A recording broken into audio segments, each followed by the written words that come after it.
Ya, baik. Assalamualaikum warahmatullahi wabarakatuh.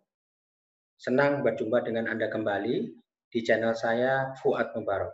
Ya, pada kesempatan yang berbahagia ini, saya akan mencoba share materi kaitannya dengan triase in hospital atau sistem triase yang bisa kita terapkan ketika kita sudah berada di rumah sakit. Ya, teman-teman, ini merupakan kelanjutan dari seminar saya yang pertama atau di video saya yang pertama. Saya sudah membahas kaitannya dengan triase pada saat terjadinya bencana atau lebih dikenal dengan istilah multiple casualty incident. Ini terjadi di luar rumah sakit di mana sumber korban ini lebih banyak daripada penolong, ya. Algoritma yang bisa diterapkan pada kondisi multiple casualty incident seperti itu adalah algoritma START. Saya sudah bahas di video yang pertama, ya. Anda bisa langsung melihat di video yang pertama. Nah, di video yang kedua ini saya akan mencoba sharing lagi materi kaitannya dengan triase in hospital. Oke. Mohon izin teman-teman, saya akan share materi terlebih dahulu. Tunggu sebentar. Oke, ini adalah materinya. Oke, kita akan langsung ke algoritma triage in hospital. Baik, kita mulai dari slide yang pertama. Sistem triase IGD memiliki banyak variasi dan modifikasi yang sesuai dengan kondisi masing-masing rumah sakit. Jadi, kalau disesuaikan dengan kondisi masing-masing rumah sakit, maka kita tidak bisa memaksakan rumah sakit A atau B menggunakan sistem triase yang seperti apa. Karena sistem triase in hospital itu banyak sekali variasinya. Ada yang suka menggunakan ESI atau Emergency Severity Index. Ada yang suka menggunakan ATS. Sah-sah saja, ya ini Australian Triage Scale. Ada yang lebih suka menggunakan PACS atau Patient Acuity Category Scale yang sekarang juga diterapkan di Singapura. Bebas ya, jadi bervariasi disesuaikan dengan kondisi rumah sakit dan juga sumber daya manusia yang ada di sana. Nah, namun teman-teman, pada kesempatan hari ini saya akan membahas satu saja kaitannya dengan triage in hospital ESI, ya, Emergency Severity Index. Nah, kenapa saya memilih ESI untuk dibahas pada video kali ini? Karena ESI ini merupakan sistem triase tertua di rumah sakit, ya. Ini dikembangkan di Amerika Serikat. Nah, adapun muncul ATS, BSCS, Kanadian, dan seterusnya itu merupakan pengembangan daripada ESI. Ya. Ini sangat mudah untuk diaplikasikan dalam dunia pelayanan kesehatan, di mana di dalamnya terdapat 5 level kategori kegawat daruratan yang mempertimbangkan kondisi keakutan pasien dan juga jumlah penolong. Ya. Nah, algoritma ESI ini ada beberapa aspek yang dipertimbangkan. Nah, aspek ini nantinya akan digunakan untuk memutuskan apakah pasien itu masuk di prioritas 1, prioritas 2, atau sampai prioritas 5. Jadi, pertimbangannya adalah 5 hal ini. Yang pertama, apakah pasien membutuhkan tindakan life saving sesegera mungkin? Tindakan life saving itu adalah tindakan penyelamatan jiwa. Berarti ada kondisi yang mengancam jiwa pasien, seperti hanya cardiac arrest, maka membutuhkan tindakan life saving berupa CPR. Nah, kemudian aspek yang kedua, berapa lama pasien dapat menunggu? Ini kaitannya dengan waktu tunggunya ya. Kemudian berapa estimasi jumlah penolong yang dibutuhkan? Membutuhkan sumber daya yang ada di IGD berapa banyak? Nah, ini juga akan menentukan. Kemudian bagaimana kondisi tanda-tanda vital pasien? Oke, kita lanjutkan lagi. Ini adalah algoritma ESI, ya. Di mana di dalamnya seperti yang teman-teman bisa lihat, terdapat 5 prioritas, yaitu prioritas 1, 2, sampai dengan 5. Prioritas 1 ini adalah requires immediate life-saving intervention. Jadi, pasien-pasien yang membutuhkan tindakan life-saving sesegera mungkin. Ya. Kemudian yang kedua ini adalah high risk situation, confused, lethargic, dan disoriented. Dan yang ketiga adalah severe pain atau mengalami nyeri yang sangat hebat. Kemudian yang masuk di prioritas ketiga ini adalah yang membutuhkan sumber daya lebih dari satu. Ya, misalkan butuh 1 orang perawat, 1 orang dokter, ditambah 1 orang radiologi, maka masuk di prioritas ketiga dengan catatan TTV-nya normal. Kemudian yang masuk di prioritas keempat ini adalah pasien-pasien yang hanya membutuhkan satu macam sumber daya yang ada di UGD. Kemudian yang kelima, ini adalah yang tidak membutuhkan sama sekali. Oke, untuk lebih jelasnya kita kupas satu-satu pelan-pelan teman-teman. Kita lihat saja. Prioritas 1, sekali lagi ini adalah requires immediate life-saving intervention. Apa itu? Merupakan pasien-pasien dengan kondisi yang mengancam jiwa atau kerusakan organ. Jadi yang terancam dua, kalau enggak jiwanya, organnya. Ya, sehingga membutuhkan tindakan penyelamatan jiwa yang sesegera mungkin. Ya, contoh kondisi yang mengancam jiwa, tadi contohnya adalah cardiac arrest atau kondisi henti jantung. Ini juga membutuhkan tindakan life saving. Berupa apa? CPR atau cardiopulmonary resuscitation. Ketika ada orang yang mengalami cardiac arrest, maka dalam kurun waktu 4-6 menit kita harus segera melakukan CPR. Sebab kalau kita tidak melakukan CPR dan mengalami keterlambatan, maka dari kematian klinis maka bisa berubah menjadi kematian biologis. Ya. Apa bedanya kematian klinis dan biologis? Kalau kematian klinis ini berarti apabila kita lakukan CPR, harapannya pasien masih bisa ROSC atau kembali nadi, kembali napasnya. Tetapi kalau sudah berubah menjadi kematian yang biologis, maka ini sifat kematiannya adalah sudah irreversible. Jadi sudah ada rigor mortis atau kekakuan, livor mortis atau kebiruan, kemudian sudah ada lebam mayat, kemudian sudah pupilnya sudah midriasis sempurna, gambaran EKG-nya sudah asistol, maka kalaupun ada pasien yang seperti ini, kita lakukan CPR juga tidak akan bisa ROSC. Ya. Atau yang mengancam keutuhan organ. Contohnya adalah kita sedang jaga di UGD, tiba-tiba ada pasien mengalami fraktur femur terbuka. Oleh penolong yang pertama sudah dilakukan pemasangan bidai, ya, sudah dilakukan pembidaian. Singkat cerita, pasien dibawa ke UGD untuk dilakukan pertolongan lebih lanjut. Pada saat kita terima pasiennya, ternyata muncul ciri-ciri kompartemen sindrom, yakni nyeri, kemudian bengkak, sianosis, sampai tidak teraba pulsasi. Nah, ini berarti meskipun tidak ada kondisi yang mengancam jiwa, tetapi ada kondisi yang mengancam keutuhan organ. Kalau pasien tidak segera kita tangani, artinya apa? Dibuka bidainya atau dikendorkan, kemudian dilakukan traksi, ya.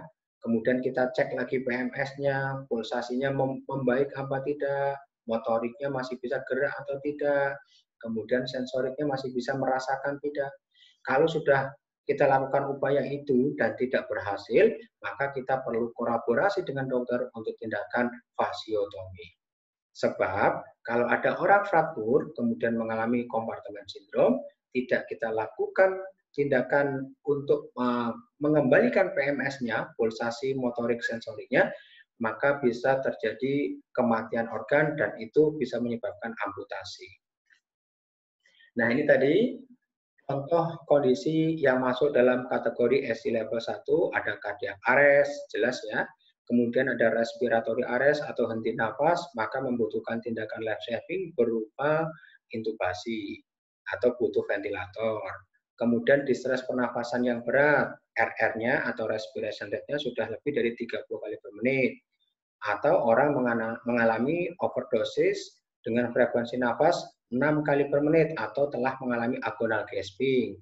Ini biasanya terjadi pada orang-orang yang keracunan opioid atau narkoba, ya, dan seterusnya. Kemudian yang prioritas kedua, ini adalah high risk situation atau kondisi yang sangat berpotensi. Kemudian confused, lethargic, disoriented.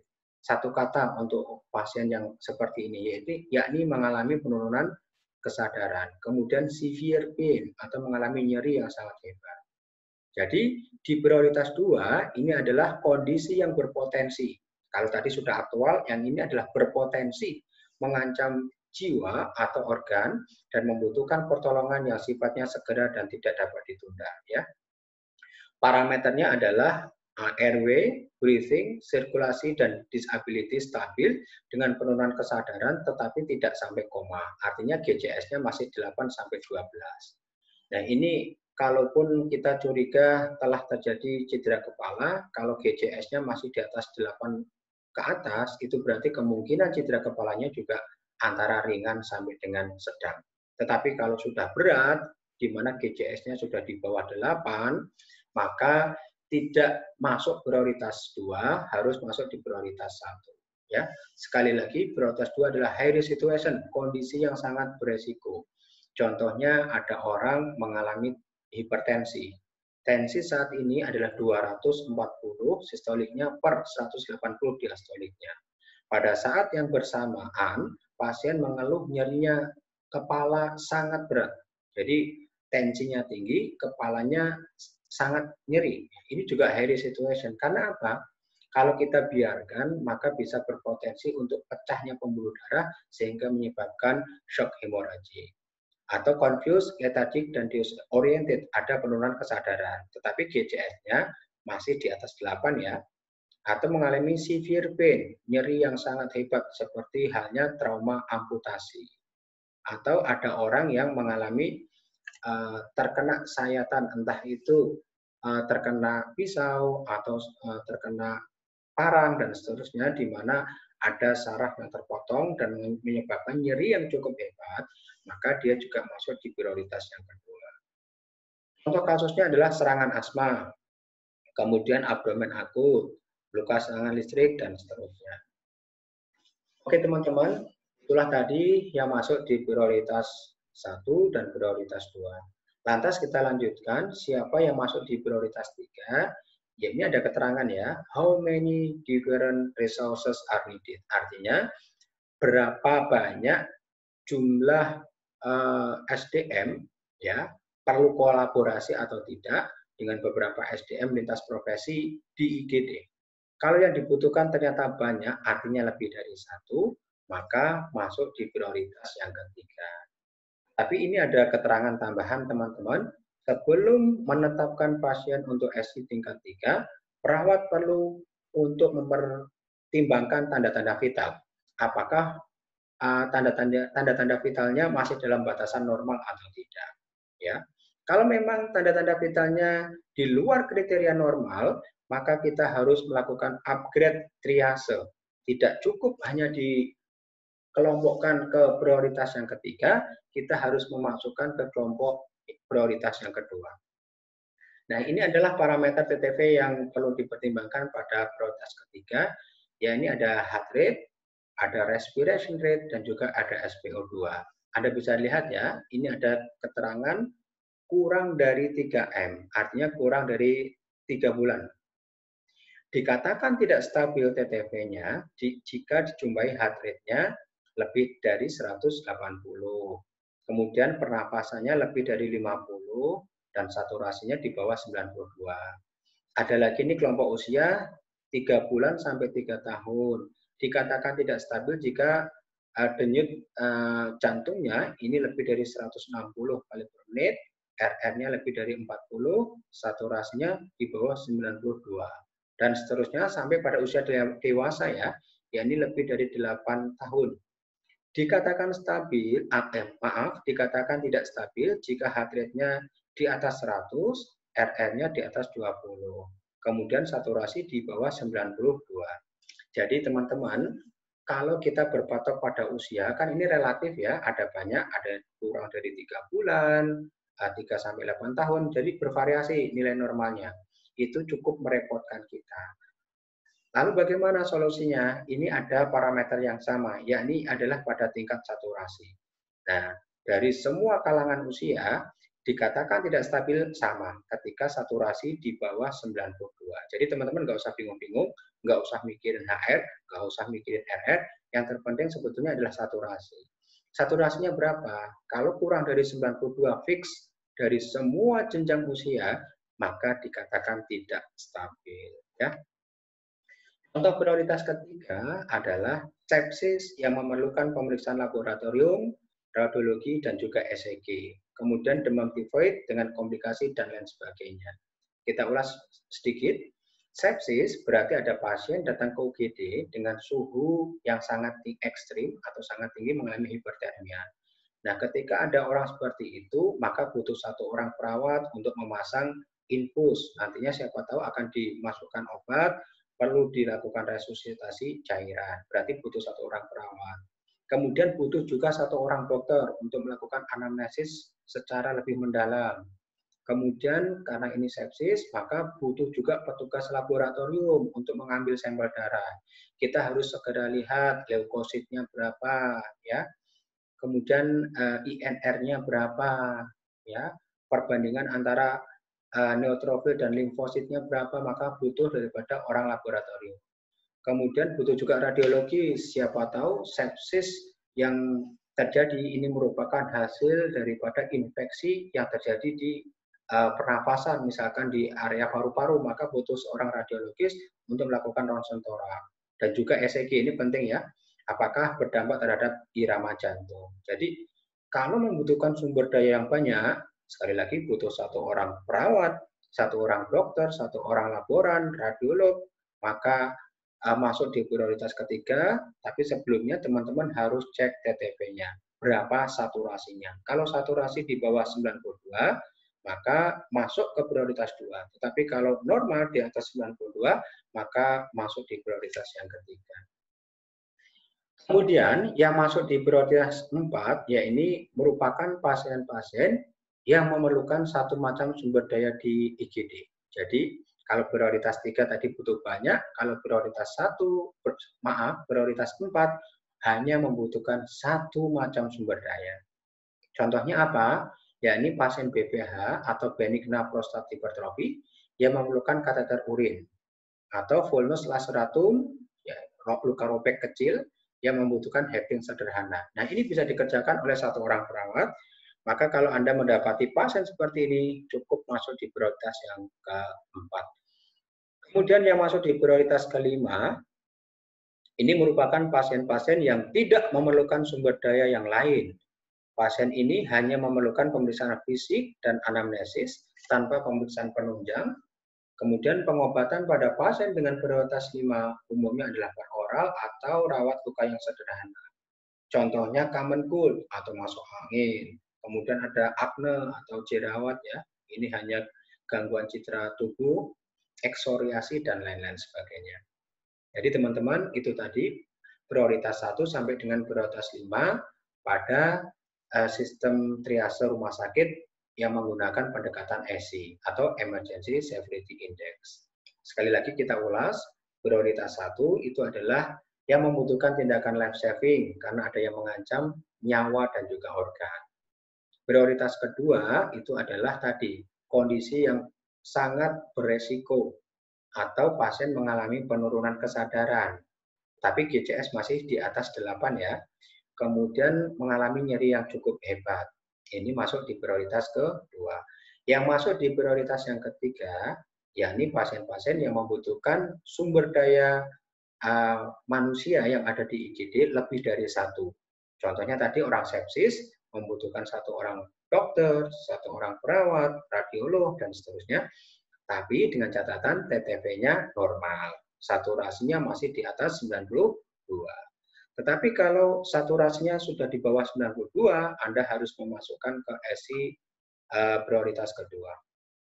Kemudian ESI prioritas 4, yakni yang hanya membutuhkan satu sumber daya. Contohnya luka robek sederhana, butuh satu orang perawat untuk melakukan hacking atau menjahit. Kemudian prioritas 5, itu yang sama sekali tidak membutuhkan sumber daya. Ya. Bisa rawat jalan atau contoh yang lain adalah rawat luka yang sederhana. Nah, begitu sahabat sekalian ya. Mudah-mudahan bermanfaat dan kalau memang ada yang ingin tanya, silakan komen di kolom komentar di bawah ini ya. Mudah-mudahan teman-teman selalu sehat dan sukses dimanapun Anda berada. Jumpa lagi dengan saya di video yang ketiga. Baik, atas perhatiannya, wassalamualaikum warahmatullahi wabarakatuh.